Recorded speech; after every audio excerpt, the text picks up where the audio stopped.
పవన్ కళ్యాణ్ గారి పిఠాపురం నియోజకవర్గంలో నెలన్నర క్రితం ఒక ఎలక్ట్రీషియన్ ఒక ఇంటి పనికి వెళ్లి షార్ట్ సర్క్యూట్ అవడం వల్ల చనిపోయాడు. ఆ గ్రామంలో ఉన్న ఒక పేద దళిత కుటుంబానికి అతనే బ్రెడ్ విన్నర్. అలాంటి వ్యక్తి ప్రాణాలు కోల్పోవడంతో ఆ కుటుంబం గట్టెక్కడానికి ఎంతో కొంత ఆర్థిక వెసులుబాటు కావాలి కాబట్టి వాళ్ళు కాంపెన్సేషన్ అడిగారు. ఇటు పక్కన ఏ ఇంటికైతే అతను పనికి వెళ్ళాడో, ఏ ఇంట్లో అయితే షార్ట్ సర్క్యూట్ జరిగిందో అతను ఒక రైతు, అతని దగ్గర కూడా పెద్దగా డబ్బులు లేవు. కానీ కాంపెన్సేషన్ అమౌంట్ ఇంత ఇస్తామని ఒప్పుకుని ఆ తర్వాత ఇవ్వలేకపోవడంతో గొడవ ఎస్కలేట్ అయిపోయింది. ఇటు పక్కన ఉన్న వ్యక్తి కాపు సామాజిక వర్గానికి సంబంధించిన వ్యక్తి అవడంతో ఒక సింపుల్ కాంపెన్సేషన్ కేసు కాస్త ఒక కాస్ట్ కాన్ఫ్లిక్ట్ కింద మారిపోయింది. జనరల్ గా ఇలాంటి ఇన్సిడెంట్ జరిగినప్పుడు ఏ సీజన్డ్ పొలిటీషియన్ అయినా, ఏ ట్రెడిషనల్ పొలిటీషియన్ అయినా కాస్ట్ కాన్ఫ్లిక్ట్ ని క్యాష్ చేసుకుంటాడు. ఎగ్జాంపుల్ చెప్పాలంటే కోనసీమకి అంబేద్కర్ గారు పేరు పెట్టినప్పుడు కాపులకి దళితులకి మధ్యలో గొడవ అవుతుంటే ఆ ఇష్యూని డీఎస్కలేట్ చేయాల్సింది పోయి అతని రాజకీయ లబ్ధి కోసం ఎలా వాడుకున్నారో మనందరం చూసాం. అలాంటి పిచ్చి వేషాలు వేయకుండా ఈ ఇన్సిడెంట్ లో అసలు గొడవ ఎక్కడ మొదలైంది, రూట్ కాజ్ ఏంటని లోతుగా చూస్తే ఎలక్ట్రీషియన్ పని అనేది ఒక లైఫ్ రిస్క్ తో కూడిన ప్రొఫెషన్. సో ఆబ్వియస్ గా ఒక పనికి వెళ్తున్నప్పుడు షార్ట్ సర్క్యూట్ అయ్యే అవకాశం ఉంటుందని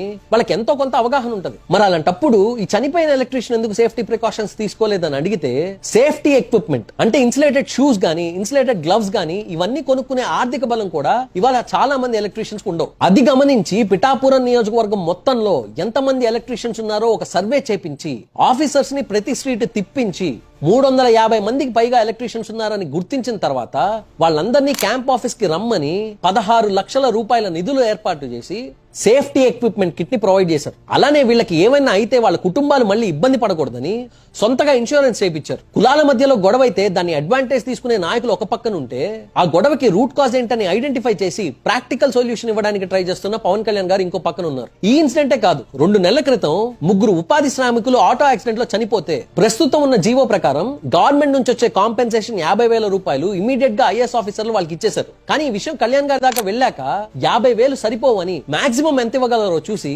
ఆ కుటుంబానికి 2 లక్షల కాంపెన్సేషన్ గవర్నమెంట్ ఇచ్చేలాగా చేశారు. అక్కడితో ఆగకుండా రేపు పొద్దున ఏ ఉపాధి శ్రామికుడికైనా యాక్సిడెంట్ జరిగితే వాళ్ళ కుటుంబాలు ఇబ్బంది పడకూడదని అప్పటికప్పుడు వాళ్ళ డిపార్ట్మెంట్ ని పిలిపించి దాదాపు వారం రోజుల్లో 1 కోటి మందికి పైగా ఇన్సూరెన్స్ చేయించారు. అంటే రేపు పొద్దున ఏమైనా జరిగితే గవర్నమెంట్ ఇచ్చే కాంపెన్సేషన్ 2 లక్షలతో పాటు ఇన్సూరెన్స్ నుంచి వచ్చే 2 లక్షలు మొత్తం కలిపి 4 లక్షలు విక్టిమ్ ఫ్యామిలీకి వెళ్తాయి. ఎవరైనా చనిపోతే కాంపెన్సేషన్ గురించి మాట్లాడే నాయకుల్ని చూసాం. అలా కాకుండా ముందు జాగ్రత్తతో రోజువారీ కష్టార్జితంతో బతికే ఇలాంటి శ్రామికులకి జరగరాందేమన్నా జరిగితే వాళ్ళ కుటుంబాలకి ఫైనాన్షియల్ సెక్యూరిటీ ఉండాలని వాళ్ళ ఇంట్లో మనిషిలాగా ఆలోచించే వ్యక్తిగా కళ్యాణ్ గారు కష్టపడుతున్నారు. He's redefining the essence of governance through his empathy driven leadership.